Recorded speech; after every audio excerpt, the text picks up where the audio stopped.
রাস্তার কিছু আদব আছে। রাস্তায় যারা চলাফেরা করে এই চলাফেরার ব্যাপারে কিছু আদব নিয়ম নীতি আছে। এই ব্যাপারে আমি আপনাদের সামনে 16টা নিয়ম নীতি উল্লেখ করব। যতটুকু সময় আছে এই সময়ের মধ্যেই সব কথাগুলো উল্লেখ করার চেষ্টা করব।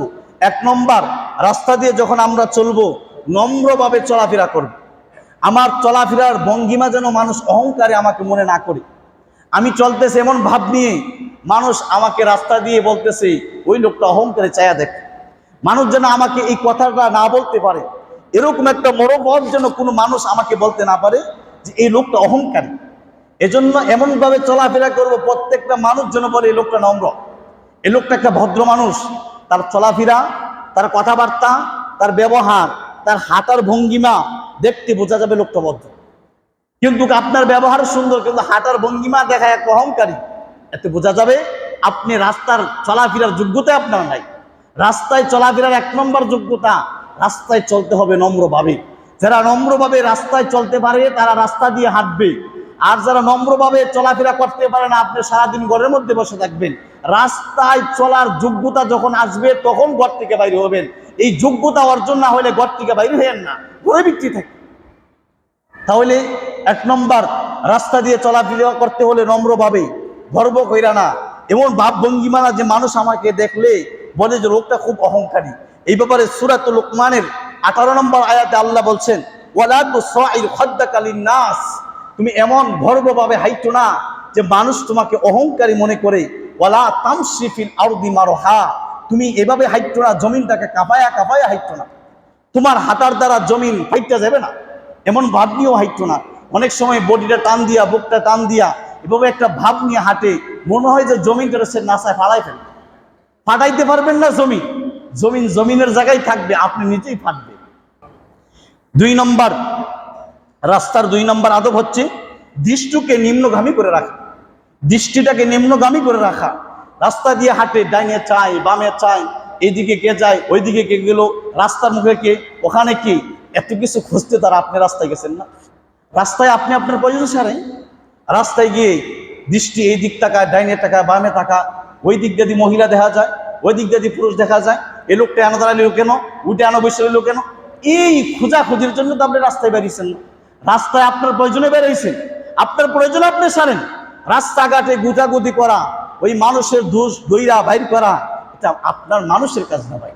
তো মানুষের 2 নম্বর আদব হচ্ছে দৃষ্টিকে নিম্নগামী করে রাখা। এই ব্যাপারে সূরাতুন নূরের 30 নম্বর এবং 31 নম্বর আয়াতে আল্লাহ কি বলে এবার শুনেন, কুল্লিল মুমিনিনা ইয়াগুদ্দু মিন আবসারিহিম। আল্লাহ রাব্বুল আলামিন তার বন্ধু পিয়ারা হাবিব মুহাম্মদ সাল্লাল্লাহু আলাইহি সাল্লামকে বলছেন, কুল, ও নবী আপনি বলেন, লিল মুমিনিন, মুমিনদেরকে আপনি বলে দেন, ইয়াগুদ্দু মিন আবসারিহিম, তারা যেন তাদের দৃষ্টিকে নিচু করে রাখে। আল্লাহ বলছেন মোমেনকে, নবী আপনি মোমেনকে বললে দেন যারা মোমেন তারা যেন দৃষ্টিটা নিচু করে রাখে, উপরে না উঠা। তাহলে মোমেনের গুণ দৃষ্টি নিচে রাখা, বেঈমানের গুণ দৃষ্টি ঘুরানো। যারা দৃষ্টি ঘুরায় মূলত মোমেন না, এটা বেঈমানের একটা আলামত। মানুষের দুষ্টুরি খুঁজে যে মোমেনের আলামত তার মধ্যে নাই। মোমেনের আলামত থাকবে সূরাতুন নূরের 30 নম্বর আয়াত। আল্লাহ বলেন কুল্লিল মুমিনিনা ইয়াগুদ্দু মিন আবসারিহিম, যারা, ও নবী আপনি বলেন মোমেনকে যেন দৃষ্টি নিচে রাখে। দৃষ্টি নিচে রাখুন না ওয়ালা হচ্ছে মোমেন। মোমেনের 2 নম্বর গুণ থাকবে ওয়াহফাযু মিন আবসারিহিম, তারা তাদের নিজের লজ্জাস্থানকে হেফাজত করবে। আল্লাহ তার বন্ধুকে বলছেন, মোমেনকে বলতো 2টা গুণ নিয়ে রাস্তায় চলবে। 1 নম্বর গুণ দৃষ্টির হেফাজত, 2 নম্বর গুণ লজ্জাস্থানের হেফাজত। এই 2টা গুণ যে থাকবে সে হবে মোমেন, সে হবে আল্লাহর প্রিয় বান্দা। এই 2 গুণ যার মধ্যে নাই সে রাস্তা দিয়ে চলার যোগ্যতাও নাই, সে মোমেনও না, আল্লাহর প্রিয় বান্দাও। এবার শুনেন মোমেন পুরুষরে আল্লাহ বলছে, এবার মোমেন নারীকে কি বলছে এবার শুনেন। এরপরে আয়াতে আল্লাহ বলছেন 31 নম্বর আয়াতে আল্লাহ বলেন ওয়াকুল্লিল মুমিনাত, নবী আপনি মুমিনার মহিলাদেরকে বলে দেন। একটু আগে আয়াতে আল্লাহ বলছেন মুমিন পুরুষকে, পুরুষের 1 নম্বর বলছে দৃষ্টির হেফাজত করতে, 2 নম্বর হচ্ছে লজ্জাস্থানের হেফাজত করতে। নারীকেও আল্লাহ বলছেন, ও নবীজি আপনি মুমিনা মহিলাদেরকে বলে দেন, কি বলেন, ইয়াগুদ্দুনা মিন আবসারিহিন্না, তারা যেন তাদের দৃষ্টিটাকে হেফাজত করে রাখে। অর্থাৎ রাস্তার বাইরে হইলে কোন ফোলাখার আইলিছে, কোন পুরুষটা কোন জায়গায় আছে, কে কি করে না করে, এইটা খোঁজার জন্য তুমি মহিলা বাইরে হও না। তোমার কাম হচ্ছে রাস্তা দিয়ে চলে যাওয়া, কোন পুরুষ খারাইলো, কে কি করলো, এই দুষ্টুটি খোঁজা মা তোমার কাজ না। তোমার কাজ তাড়াতাড়ি রাস্তায় বের হইছো, তাড়াতাড়ি চলে যাও। 1 নম্বর গুণ, রাস্তায় বের হইলে আমার মা বোনেরা ভালো করে শোনেন, আপনারা যখন রাস্তা দিয়ে বের হবেন, 2টা যোগ্যতার থাকলেই রাস্তা দিয়ে বের হবেন, 2টা যোগ্যতা না থাকলে রাস্তা দিয়ে বের হবেন না। 1 নম্বর যোগ্যতা হলো আপনি যখন রাস্তা দিয়ে বের হবেন আপনার চোখের হেফাজত করতে পারলে রাস্তায় বের হবেন। 2 নম্বর যোগ্যতা হলো আপনার লজ্জাস্থানের হেফাজত করতে পারলে আপনি রাস্তা দিয়ে বের হবেন। এই 2টা যদি আপনি হেফাজত করতে পারেন তাহলে আপনি মোমেন। এই 2টার হেফাজত করতে না পারলে আল্লাহ নবী বলছে আপনি মোমেন না। আল্লাহ সূরাতুন নূরের 31 নম্বর আয়াতে বলছে আপনি মোমেন না। মোমেন বেঈমান নারী যেমনে মুনসা বেশ্যার মতন হাঁটতে পারে, মুসলমান নারী বেশ্যার মতন হাঁটতে পারে না, পরস্পরকে দেখাইতে পারে না, লজ্জাস্থানকে উলঙ্গ তুলে নিতে পারে না। কারণ এর কারণেই একটা নারী যখন রাস্তা দিয়ে উলঙ্গ হয়ে যায়, আরেকটা পরপুরুষ জিনার মধ্যে লিপ্ত হয়, গুনার মধ্যে লিপ্ত হয়। এজন্য আমার মা বোনদের কাজ হচ্ছে 2টা যোগ্যতা নিয়ে রাস্তার মধ্যে বের হওয়া, খুব তাড়াতাড়ি রাস্তার কাজ ছেড়ে চলে যাওয়া। 1 নম্বর যোগ্যতা থাকবে তার চোখের হেফাজত করে চলবে, 2 নম্বর যোগ্যতা হচ্ছে তার লজ্জাস্থানের হেফাজত করবে। এই হেফাজত করতে পারলেই আপনি রাস্তায় বের হতে পারবেন। এর হেফাজত করতে না পারলে আপনি রাস্তায় বের হবেন না। তাহলে রাস্তার 2 নম্বর আদব হচ্ছে দৃষ্টিকে নিম্নগামী করে রাখা, দৃষ্টিকে নিচে করে রাখা, দৃষ্টিকে উপরে না ওঠানো। এবার রাস্তার 3 নম্বর গুণ, রাস্তার 2 নম্বর গুণের ব্যাপারে আরেকটা হাদিস আছে। রাসূলুল্লাহ সাল্লাল্লাহু আলাইহি সাল্লাম হযরত আলী রাদিয়াল্লাহু তাআলা আনহু বলছে, ইয়া আলী লা তুতবিউন নাযরান নাযরাতা ফা ইন্না লাকা উলা ওয়া লাইসাত লাকাল আখিরা। হে আলী, তুমি যখন রাস্তা দিয়ে বের হবা তোমার চোখের দৃষ্টিকে হেফাজত করবা। যদি কোনো পরনারীর প্রতি একবার দৃষ্টি পড়ে যায় সাথে সাথে তুমি চোখটা পরিবর্তন করে ফেলবা। একবার বেলা যদি তুমি দৃষ্টি না ঘুরাও, দ্বিতীয়বার বেলা তোমার গুনাহ হবে, অর্থাৎ জিনার গুনাহ হবে। আমরা কিছু আছে মুখের জিনা, কিছু আছে চোখের জিনা, কিছু আছে কানের জিনা, কিছু আছে হাত পঙ্গের জিনা। অর্থাৎ কোনো একটা নারী রাস্তার মধ্যে রয়েছে, আপনার দৃষ্টি পড়ছে, মাশাআল্লাহ নারীটা তো সুন্দরী, লম্বা চূড়া তো ভালোই, দেখতে তো সুন্দরী দেখা যায়। এই চিন্তা যখন করছেন আপনার আমলনামায় চোখের মধ্যে জিনার গুনাহ লেখা হয়েছে। অর্থাৎ রাস্তায় মায়া পছন্দ করার লিগে না, রাস্তায় নারী ভালো মাশাআল্লাহ বলার লিগে না, রাস্তায় হচ্ছে আপনার প্রয়োজনে যাওয়ার জন্য। মাশাআল্লাহ এক নারীও রাস্তায় বাইরে হইলে মাশাআল্লাহ পোড়াটা তো খুব সুন্দর, লম্বা চূড়া ভালোই দেখা যায়। এই চিন্তা যখন কোনো মেয়ে বলে, এই মেয়ের আমলনামায় জিনার গুনাহ হবে, এটা জিনার গুনাহ হবে। আপনার মনে করি হয়তো যদি আমরা মিলামিশা করি জিনা হয়, নবী বলেন ওইটা তো সরাসরি জিনা। একটা হচ্ছে চোখের জিনা, যে চোখ দেখলো একটা নারীকে, যে হাত একটা নারীকে স্পর্শ করেছে, যে কান একটা জিনার কথা শুনছে, প্রত্যেকটা অঙ্গ প্রত্যঙ্গ জিনার গুনাহ লেখা হবে, জিনার গুনাহ লেখা হবে। হাতের জিনাও হবে, চোখের জিনাও হবে, অঙ্গ প্রত্যঙ্গের গুনাহ হবে। এজন্য নবীজি আলী রাদিয়াল্লাহু তাআলা আনহু বলছেন, ইয়া আলী লা তুতবিউন নাযরান নাযরাতাল উলা ফা ইন্না লাকাল আখিরা ওয়া লাইসাত লাকাল আখিরা। ইয়া আলী, একবার যদি কোনো নারীর প্রতি তোমার দৃষ্টি যায়, দৃষ্টিকে সাথে সাথে হেফাজত করো। আর দ্বিতীয়বার যদি তুমি তাকাও, তোমার আমলনামায় জিনার গুনাহ লেখা। এজন্য কোনো সময় যদি ভুলে আমরা এখন যদি মনে করি তাহলে যেহেতু একবার দেখা যায় তাহলে একবার ভালো করে ছাবো না, দৃষ্টি গেছে সাথে সাথে। আমি রাস্তা দিয়ে ঢুকছি, একটা নারী পড়ছে, সাথে সাথে দৃষ্টি নিচে নামান, দৃষ্টি লম্বা করে খাড়া করে ছেয়ে রয়েছে, দেখি একবার দ্বিতীয়বার সামনে ভালো করে দেখে লাই। এরকম হলে তো প্রত্যেকটা সেকেন্ডে সেকেন্ডে গুণা, এটা প্রথমবারের মধ্যে গুণা। এজন্য দৃষ্টিকে হেফাজত করা, পর নারী থেকে দৃষ্টিকে হেফাজত করা। পুরুষ যেমন পর নারী থেকে হেফাজত করবে, নারীও এবং পর পুরুষ থেকে নিজের দৃষ্টি, নিজের লজ্জাস্থানকে হেফাজত করবে। আল্লাহ পুরুষ এবং নারীকে লজ্জাস্থানে হেফাজত করা তৌফিক দান করুন, সকলে বলেন আমিন। 3 নম্বর হচ্ছে মানুষকে কষ্ট দেওয়া থেকে বিরত থাকা। রাস্তাঘাটে চলাফেরার ক্ষেত্রে কোনো মানুষকে কষ্ট দিতে পারবেন না। মানুষ যেন কষ্ট না পায় আপনার কথা দ্বারা, আপনার ব্যবহারের দ্বারা, আপনার চলাফেরার দ্বারা। রাস্তায় বের হলে যেন কোনো পুরুষ বা কোনো নারী আপনার মাধ্যমে যেন আতঙ্কিত না হয়, এই লোকটা আইতেছে আল্লাহ জানে কি জানি ধরে ফেলে, কোন জানি ফেসফুসে ফালাইয়া দেয়, এরকম আতঙ্ক যেন আপনার দিকে কেউ না পায়। এই ব্যাপারে হাদিস শুনেন, রাসূলুল্লাহ সাল্লাল্লাহু আলাইহি সাল্লাম বলেছেন, দুল্লানি আলা আমালিন আনতাফিউ বিহি। ইয়া রাসূলুল্লাহ, আপনি আমাকে এমন কিছু আমলের কথা বলেন যে আমল দ্বারা আমি কিছু উপকৃত হতে পারবো। দুল্লানি আলা আমালিন আনতাফিউ বিহি। হে নবী, আমাকে আপনি এমন কিছু কথা বলেন, এমন কিছু আমলের কথা বলেন যে আমলের দ্বারা আমি নিজে উপকৃত হতে পারবো। নবীজি বলেছেন আজিল আজা আন তরিকিল মুসলিমিন, অর্থাৎ রাস্তা থেকে কষ্টদায়ক বস্তু সরিয়ে দেওয়া। যদি আপনি রাস্তা দিয়ে চলতেছেন, দেখছেন রাস্তার মধ্যেই একটা ডাল পইরা রয়েছে, অথবা এখানে কোনো ক্ষতি হচ্ছে, রাস্তাটা নষ্ট হয়ে যাচ্ছে, এটা সরাই দেন।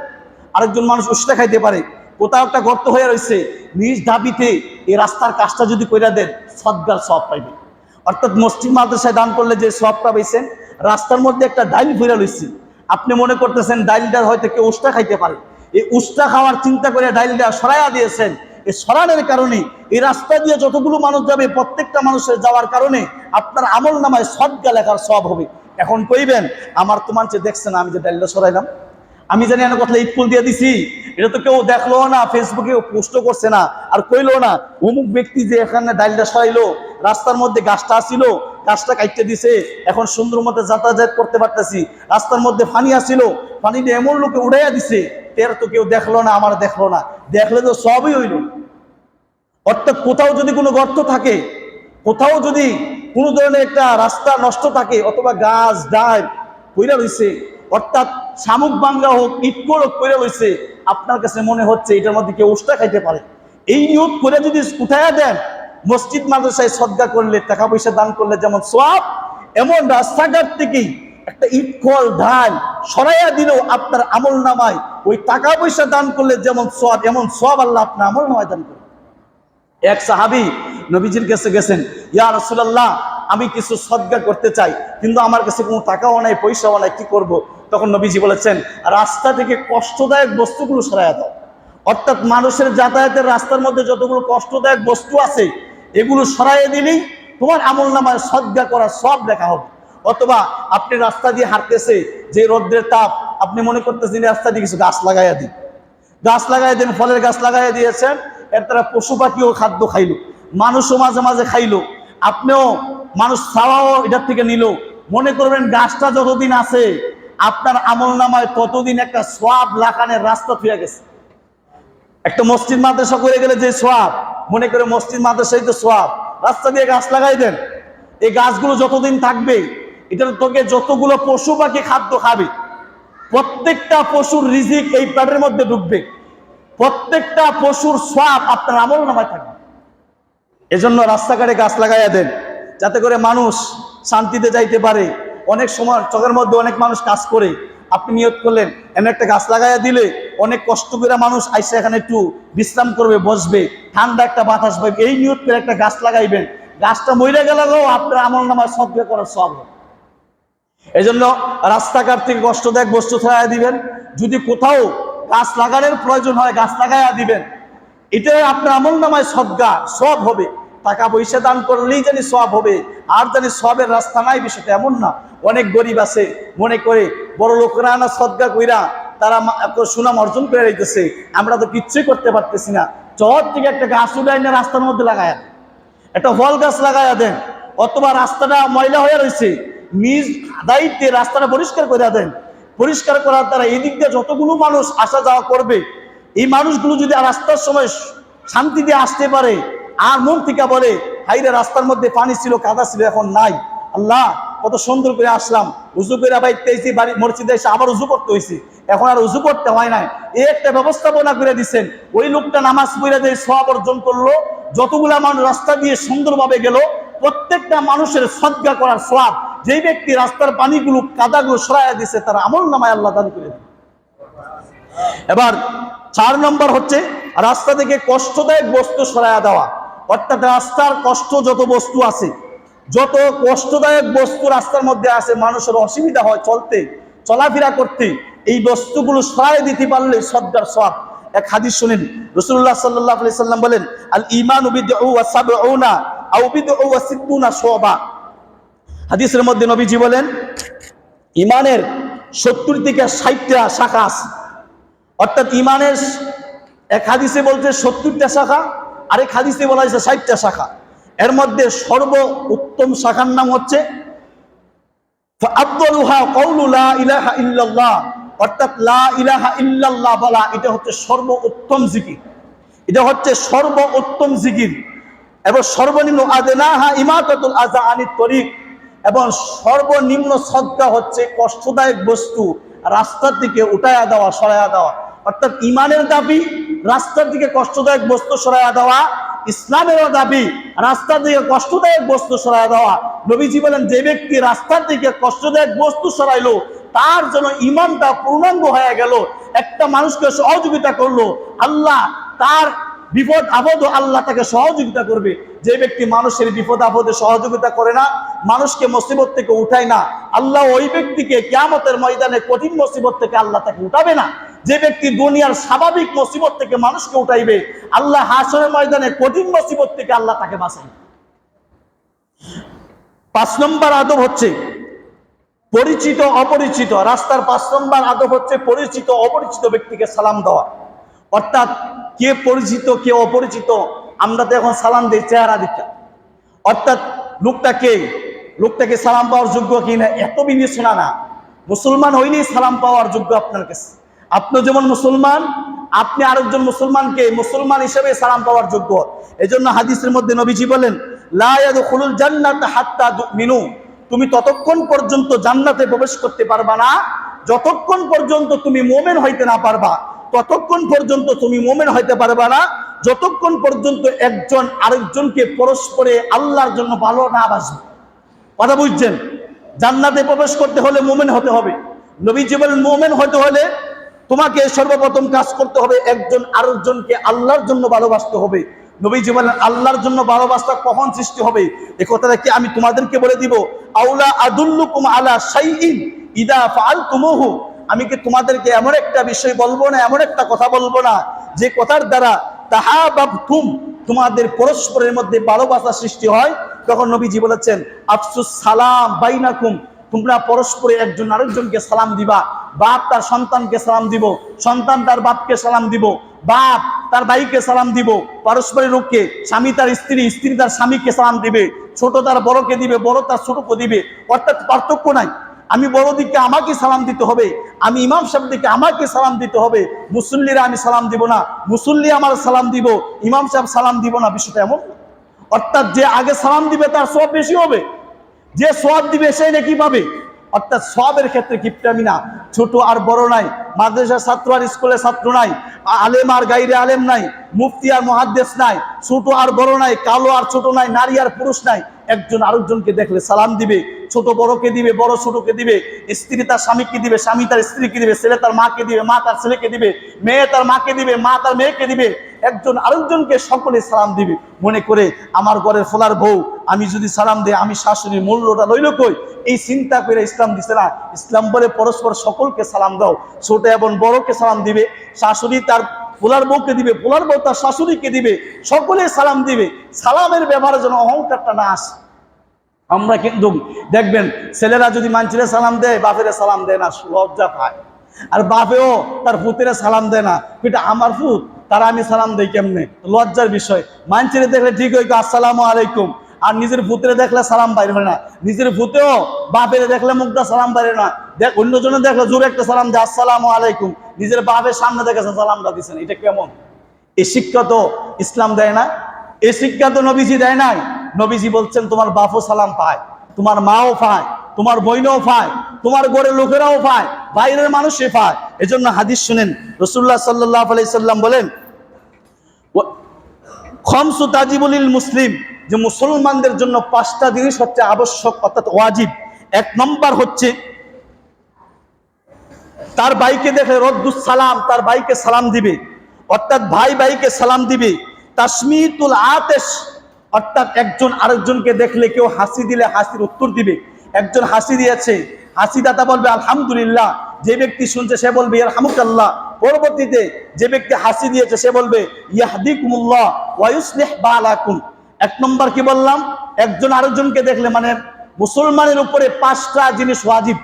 এর মধ্যে একটা হচ্ছে একজন আরেকজনকে দিলে সালাম দিবে।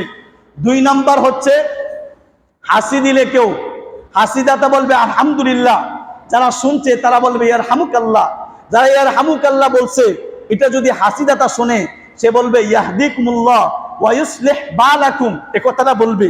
3 নম্বর হচ্ছে কেউ যদি আপনাকে দাওয়াত দেয় তাহলে দাওয়াত গ্রহণ করা। কোনো মুসলমান যদি আপনাকে দাওয়াত দিয়েছে তাহলে তার দাওয়াতটা রাখা, তার দাওয়াতটা গ্রহণ করা। 4 নম্বর হচ্ছে ওয়া ইয়াদাতুল মারিজ। কোনো মুসলমান যদি কেউ অসুস্থ হয়, যে আমরা তো যাই, যদি আমার ভাই অসুস্থ হয়, আমার আত্মীয় স্বজন অসুস্থ হইলে আমরা দেখতাম যাই, আমার প্রতিবেশী, আমার গ্রামের মানুষ অসুস্থ হইলে তারা দেখতাম যাই না। কারণ কেন যাই না? হ্যাঁ, আমার ভাইও না, আত্মীয় স্বজন কিচ্ছুও না। নবীজি বলেন ইয়াদাতুল মারিজ, মুসলমান যদি অসুস্থ হয়, এক মুসলমানের কাজ হচ্ছে তাকে দেখতে যাওয়া। নবীজি বলেন যে ব্যক্তি এক মুসলমানকে দেখতে যাবে, আল্লাহ তাআলা তার সাথে 70,000 ফেরেশতা দিয়ে দিবেন। 70,000 ফেরেশতা সকাল থেকে সন্ধ্যা পর্যন্ত যে ব্যক্তি অসুস্থ রোগীকে দেখতে গেল, 70,000 ফেরেশতা তার জন্য মাগফিরাতের দোয়া করবে। হায় আল্লাহ, যেই ব্যক্তিকে দেখতে গেছে তাকে সুস্থ বানাও, যে ব্যক্তি গেল তাকেও তুমি মাগফিরাত। যে ব্যক্তি সন্ধ্যার পরে কোনো অসুস্থ ব্যক্তিকে দেখতে গেল, নবীজি বলেন 70,000 ফেরেশতা তার জন্য মাগফিরাতের দোয়া করে, অসুস্থ ব্যক্তিকে সুস্থর জন্য, এবং যেই ব্যক্তি দেখতে গেল তার মাগফিরাতের জন্য 70,000 ফেরেশতা দোয়া করে। একজন আর দুইজন না, আমরা কয়জন লোক আসতে দোয়া করতে পারি? 70,000 ফেরেশতা শুধু অসুস্থ লোককে দেখতে গেলে আপনার জন্যই দোয়া করে। তো নিজের লাভ, অসুস্থ ব্যক্তি তো লাভই আছে, নিজের একটা লাভ হইল আমার জন্য সকাল থেকে সন্ধ্যা পর্যন্ত 70,000 ফেরেশতা দোয়া করবে। এবার আসেন 5 নম্বর হচ্ছে ইত্তিবাউল জানাজা। অর্থাৎ কোনো মুসলমান যদি মারা যায়, এক মুসলমান যখন শুনবে তখন তার কাজ হচ্ছে তার জানাজার মধ্যে অংশগ্রহণ করা। কোনো মুসলমান মারা গেছে শুনছেন, দূর থেকেও যেখান থেকে হোক, সম্ভব হইলে ওই মুসলমানের জানাজার মধ্যে গিয়ে অংশগ্রহণ করা, তার জন্য দোয়া করা। তাহলে 6 নম্বর হচ্ছে, 5 নম্বর বললাম পরিচিত অপরিচিত সকল লোককে সালাম দেওয়া। 6 নম্বর হচ্ছে সকলের সালামের উত্তর দেওয়া। অর্থাৎ এখানে যদি আমি সালাম দেই তাহলে উদ্দেশ্য হচ্ছে প্রত্যেকটা মানুষ সালামের উত্তর নিবে। একজন আর দুইজন চুপ করে, একজন দুইজন সালাম নিছে আর বাকিরা চুপ করে বৈশা রয়েছে। যারা যারা চুপ করে বৈশা রয়েছে প্রত্যেকে ওয়াজিব তরফে গুনাহগার হয়েছে। এটা আমি সর্বপ্রথমই বলছিলাম। কোন রাস্তাঘাটে একসাথে অনেকে বৈশা রয়েছে, একদিক দিয়ে যদি কেউ যে আসসালামু আলাইকুম কে সালাম দেয়, এই রাস্তার মধ্যে 10 জন বৈশা থাকলে 10 জন লোক সালামের উত্তর দিতে হবে। এর মধ্যে 2 জন দিলে 2 জন ওয়াজিব তরফ থেকে পাচ্ছে, আর 8 জন লোক ওয়াজিব তরফের গুনাহগার হয়েছে। সালাম শূন্য ও সালামের উত্তরটা দিল না। এজন্য যে সালাম দিবে, যারা থাকবে প্রত্যেক লোকই সালামের উত্তর দিবে।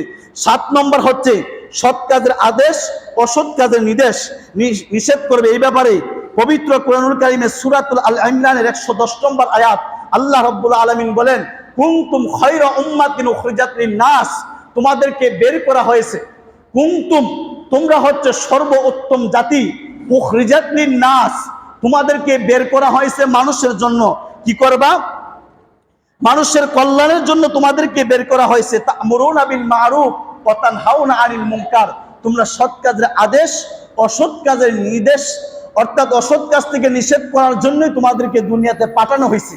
অর্থাৎ সর্বোত্তম জাতি তারা যারা সৎ কাজের আদেশ দেয়, অসৎ কাজ থেকে মানুষকে বারণ করে রাখে, তারা হচ্ছে উত্তম জাতি। আল্লাহ বলেন তাদেরকে আমি আল্লাহ দুনিয়াতে পাঠাইছি আমার উদ্দেশ্যটা বাস্তবায়ন করার জন্য। যারা আল্লাহর উদ্দেশ্য বাস্তবায়ন করে, আপনি যদি বলেন যে আমি আল্লাহর উদ্দেশ্য বাস্তবায়ন করতে চাই, তাহলে আপনার কাজ একটা নিষেধ, আরেকটা আদেশ। আদেশ হচ্ছে সৎ কাজ, নিষেধ হচ্ছে অসৎ কাজ। যারা সমাজে অসৎ কাজ করবে তাদেরকে বাধা দেওয়া, এটা আল্লাহর পক্ষ থেকে আপনার দায়িত্ব। যারা সৎ কাজ করে তাদেরকে আরো আগ্রহ উৎসাহ দেওয়া, এটাও আল্লাহর পক্ষ থেকে আপনার দায়িত্ব। সমাজের মধ্যে কেউ যদি সৎ কাজ করে আর সমাজের মানুষ যদি জানা সত্ত্বেও একজন লোক সৎ কাজ ওয়ালা লোককে বাধা দান করছে, সমাজের সমস্ত লোক জানা সত্ত্বেও ওই লোকটাকে সঠিক জায়গায় রাখলো না, একজন লোকের কারণে একজন লোক সুস্থভাবে ভালো একটা কাজ করতে পারে নাই, আর সমাজের সমস্ত লোক জানা সত্ত্বেও ওই লোকটাকে বাধা দিল না, সমাজের প্রত্যেকটা মানুষ গুনাহগার। কথাটা হয়তো বুঝাইতে পারছি না। আপনি যদি একজন লোক আরেকজন লোককে সৎ কাজ থেকে বাধা দিতেছে, আপনারা জানেন লোকটা ভালো কাজ করতেছে, আর ওই লোকটা গাউরামি করে তারা বাধা দিতেছে, আপনারা সবাই জানছেন, তো যাক এই গাড়তার লোকের কথা কয়ে লাভ কি? আচ্ছা গাড়তার লোকের কথা কইলেন না, এই লোকটা সৎ কাজ করা বন্ধ করে দিছি। এই সৎ কাজ করা লোকটা বন্ধ করার কারণে সমাজ থেকে রহমত উঠে গেছে, আল্লাহ রাগ হয়েছে। শুধু আপনার উপরে না, এই সমাজের প্রত্যেকটা অর্থ সম্পদওয়ালা, শক্তিওয়ালা প্রত্যেকটা মানুষ এই সৎ কাজ থেকে বাসেদ করার কারণে ওই লোকটা গুনাহগার না, সমাজের প্রত্যেকটা লোক গুনাহগার হবে, প্রত্যেকটা লোক। তা আমার কথা না, আল্লাহর কোরআনের কথা। দেখছেন আপনি তাফসীর পড়লেন সূরাতুল আল ইমরানের 110 নম্বর আয়াত পড়া না বুঝলে আমার কাছে যাই, আগে পড়া লই। আল্লাহ বলেন কুনতুম খায়রা উম্মাতিন উখরিজাত লিন-নাস তা'মুরুনা বিল মা'রুফ ওয়া তানহাউনা আনিল মুনকার। এবার 2 নম্বর কথাটা শুনেন। আল্লাহ বলেন মুমিন এবং পুরুষের মাঝে কিছু পার্থক্য আছে, মুমিন এবং মুনাফিকের মাঝে কিছু পার্থক্য। আল্লাহ বলেন ওয়াল মুমিনুনা ওয়াল মুমিনাত বা'দুহুম আউলিয়াউ বা'দ। মুমিনা পুরুষ, মুমিনা নারী একজন আরেকজনের বন্ধু, কারণ তারা সৎ কাজের আদেশ দেয়, অসৎ কাজের নিষেধ করে।